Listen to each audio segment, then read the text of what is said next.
and Nate's going to model a couple of them for us. This is a djembe. This is our djembe drum. It's really, really nice, and you can use it to make that same sort of drummy sound, but it's a lot easier to play.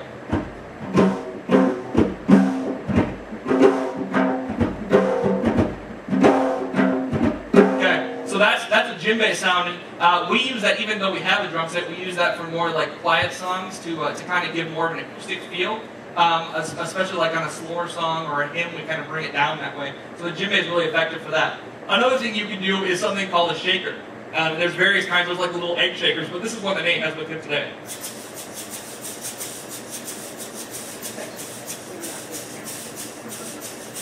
So that's what a shaker sounds like. Now, if your drummer can't play with a djembe, you can't keep a beat on djembe, and you can't keep a beat on the shaker, there's a good chance that he can't keep a beat on this.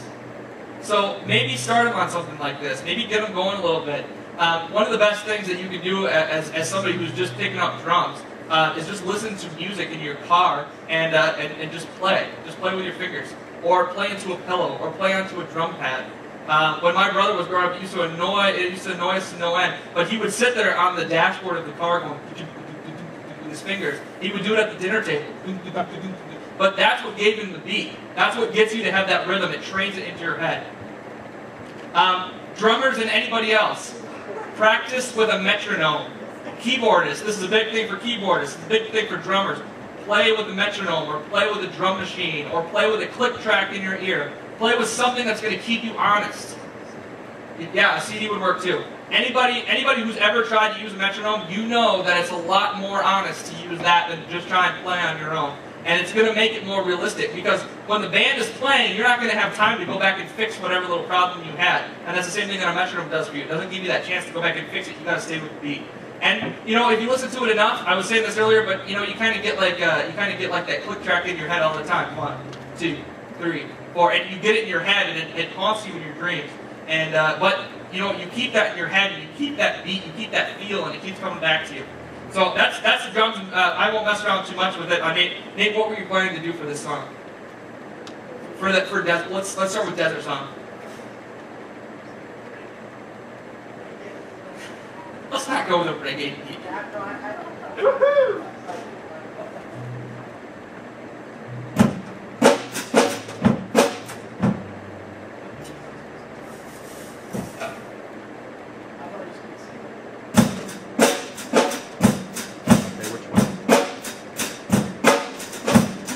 One of the problems with young drummers and new drummers is that they try and use all of the stuff at the same time. If you notice, Nate's really good, but all he was doing was really playing. He was playing a bass beat, he was playing a snare, and he was playing a hi-hat all together. And those three, that simple little beat was enough really to grab you. You heard Nate talk about that in his speech.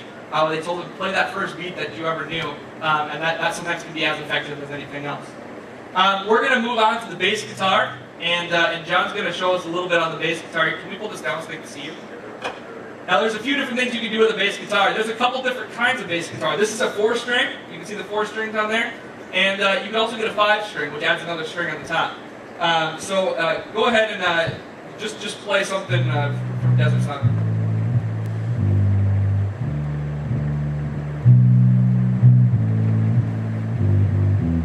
Okay. So you've got that beat. Now there's a few different things you can do. You can do like snaps on the bass. You can do slap rhythm.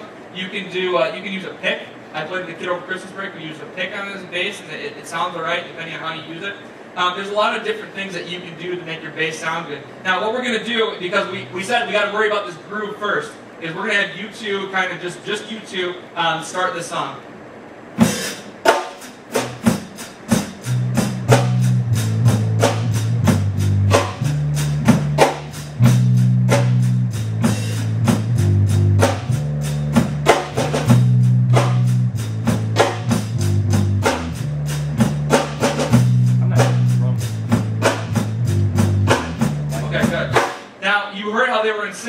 Alright? Now it definitely helps John to be standing right next to the bass drum. If he was on the other side of the stage, he wouldn't be feeling the floor like he is. He wouldn't be feeling that beat right behind him like he is. It's like when you stand at a concert, stand by a speaker at a rock concert, you end up getting that beat. It just flows through you, and you can't help but fall into the beat. And these guys were in sync, and that's good. If they were out of sync, Can you guys play out of sync? Can you play off the beat, John? Just got play incorrectly.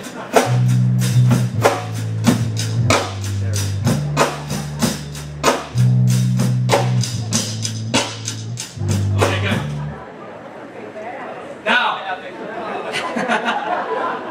Now look, these are the two most important things. These two have the power to make you into a great band or to make you into a terrible band. Alright? If you don't have these two in sync, you might as well just pitch them both and just go with a keyboard. Alright? That is the God's honest truth. And you can have them practice with you in practice, but don't bring them on stage, because what's going to happen if those two are out of sync, the entire pyramid's coming down. Don't let them play on stage until they have that beat together, okay? The next most important thing is the acoustic guitar. And why don't you show us, Tom's going to show us a few different things. Why don't you show us, can you show us like a finger picking, like if you were going to finger pick it, how you would do it? Okay. Okay. He doesn't do finger picking. Okay. Go ahead and just play what you were playing earlier, that strum pattern.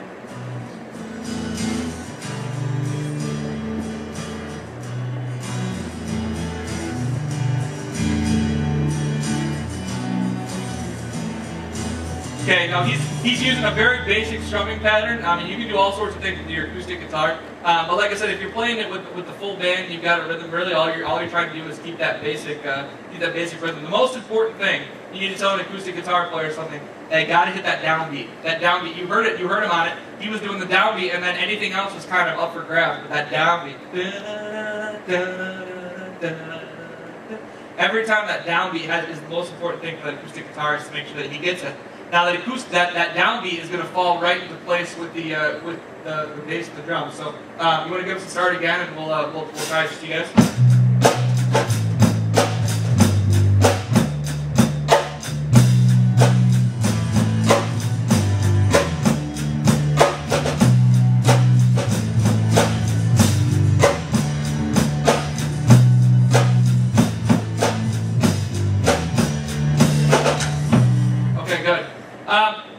If you are a guitarist and you haven't discovered these yet, these are some of the most important things to a guitar player. Okay, let's say that instead of playing, what are we playing the song in? D. So let's say that we wanted to play that for some reason he got the song in F sharp. Okay, some weird key with a bunch of sharps. Let's say that he got that thing in F sharp, and we're going to throw this thing. Every step on here is a half step. Okay, so if I put it here. It turns, if he's going to play an E, which is easy for a guitar player, E, A, B are easy for guitar players. So right now, if he plays an E, it's going to knock it up a half step to an F, because there's no black key in between E and F. Now let's say he goes one more. Now if he plays an E, it's going to be an F sharp. So let's go ahead now let's say he's playing an F sharp, play an E, A, B chord progression.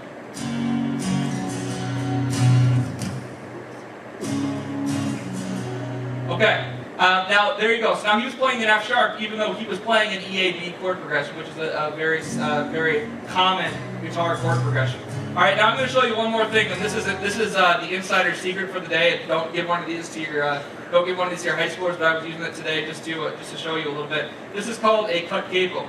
A lot of the modern worship music can be played a lot easier with a cut capo. If you are a guitar player, and you sing too, and if you're like me and you're also trying to run like a drum machine on the floor and all sorts of stuff, and you don't want to get distracted, do you know how to play for me? Okay, I'm going to take this off. Okay, so now that was so now we're in F sharp, right? Because that's there. Now here's how this goes. This right here is a cut capo. What it's essentially doing is it's holding up 3 of the strings, but it's still giving you that nice open sound instead of making you do the bar chords.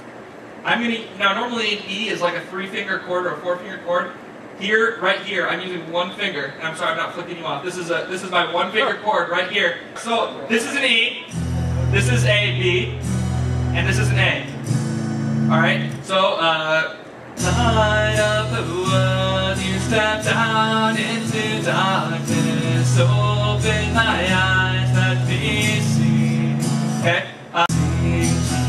The King is coming to reign, Lord, to Jesus the Lamb that was slain. I only ever use 2 fingers.